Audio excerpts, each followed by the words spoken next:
Uh, this question pertains to the teaching in ancient Brahmanism of the identity of Brahman Atman, Brahman Atman. This teaching first appears in the Upanishads.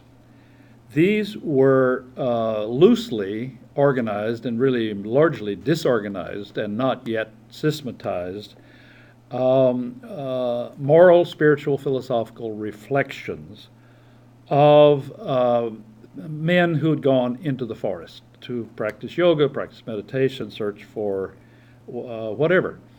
And there is no general or universal agreement in the Upanishads about the truth, but what emerges with the most general agreement is that the Brahman, which we will call the world soul, and the Atman, the human soul, are identical. Now, supposedly the ancient sages, seers, mystics saw this, they intuited this, or they discovered this in the state of deep meditation. But in any case, it comes off on the printed page, as it were, as the central, certainly one of the central, if not the central teaching of the Upanishads. And what this means is that everything is one, that the essence of the universe in all of its complexity and the essence of the human being in all of her complexity are essentially one. And the realization, according to the Upanishads, the realization of this identification of the Brahman Atman is, but to realize it in the deepest sense of your being, and it has to go very, very deep to the core of your consciousness and, in a sense, beyond. This is the gateway to liberation from rebirth, from suffering, transmigration, and so forth. And this is known in Sanskrit as moksha, which literally means liberation.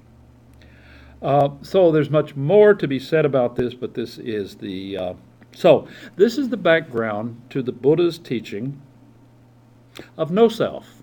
So Vedanta taught Atman, but the Buddha taught An-Atman, no self. Now, what did he mean by that?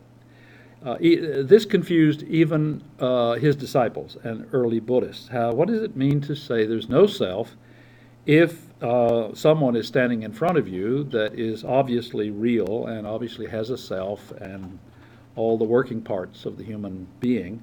What does it mean to say no self? The Buddha explains that he's like a physician. He diagnoses symptoms, he observes symptoms, he diagnoses the disease, he prepares an antidote, and he writes the prescription.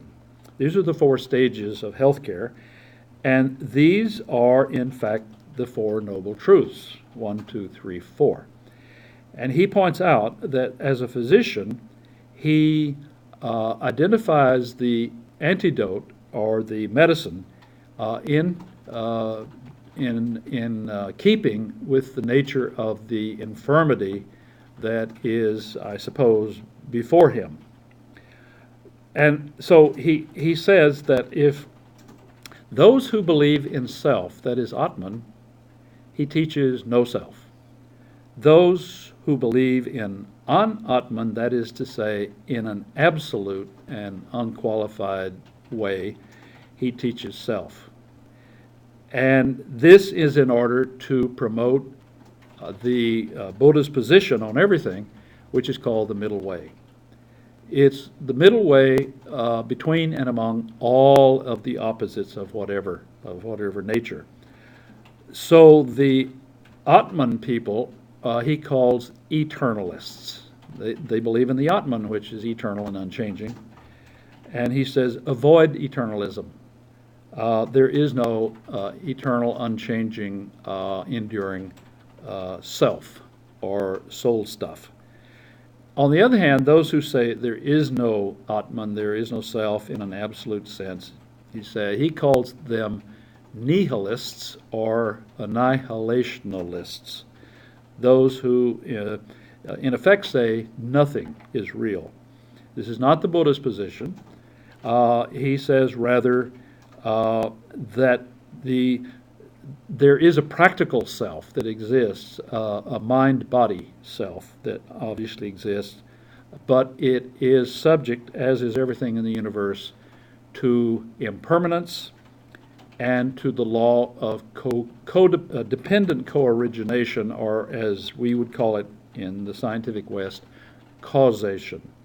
Nothing is self-caused, nothing is self-generated, and nothing endures from one moment to the next. It's always changing, it's always going through a process of transformation. To say that he preaches no self has to be amended or qualified to account for the fact that he doesn't mean either self or no self in any absolute sense. There's a sense in which all of the Buddha's teachings should be interpreted relatively, flexibly, and in terms of the context in which they are offered. I hope this has been helpful. You might consult the Upanishads. There are many, many translations out there.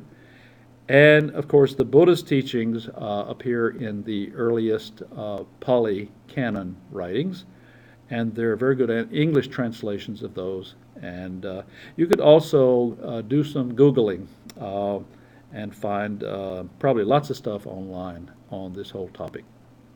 Hope this has been helpful.